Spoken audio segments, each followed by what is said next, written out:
ମା ଲୋ ଏତେ ମା କୈଳାସ ଠାକୁର ଅଛନ୍ତି।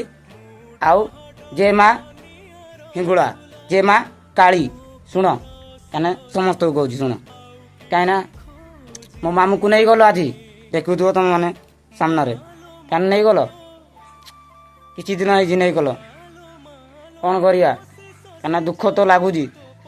ଆଜି 15 ତାରିଖ ଏପ୍ରିଲ କହିଥିଲି ଆପଣମାନେ ଦେଖିଥିବ କାହିଁକିନା ଶୁଣ କାହିଁକିନା ତାର ପୁଅଟେକୁ ଝିଅଟେ ଅଛି ଆଉ ମୋ ମାଇଁ ଅଛନ୍ତି କାନ୍ଦୁଛନ୍ତି ଯେଉଁ ମୋ ଆଖିରେ ମୁଁ କ'ଣ ଦେଖିନା ଶୋଇବି କାହିଁକିନା ତୁ ବି ମୋ ଜାଗାରେ ଥାଏ ତୁ କ'ଣ କରିଥାଉ ନିଜ କହ ମା କାଳୀ ମୁହଁଟା ଦେଖିପାରୁନୁ କି ଦେଖ ସେଇଟା କାହିଁକିନା ଦୁନିଆରୁ ଆସିଛି ଏକା ଯିବା ବି ଏକା ଜନ୍ମ ମାତ୍ରେ ମରଣ କାହିଁକିନା ମୁଁ ବି ଦିନେ ଦିନେ ଯିବି କାହିଁକିନା ମୋ ମାମୁଁଙ୍କର ଆୟୁଷ ଥିଲା କମ ସେଥିପାଇଁ ଯେତିକି ଦିନ ବଞ୍ଚିଛି ବହୁତ ଖୁସିରେ ବଞ୍ଚିଛି ଆମେ ବି ଯେତେ ଦିନ ବଞ୍ଚିବୁ ଖୁସିରେ ବଞ୍ଚିବୁ।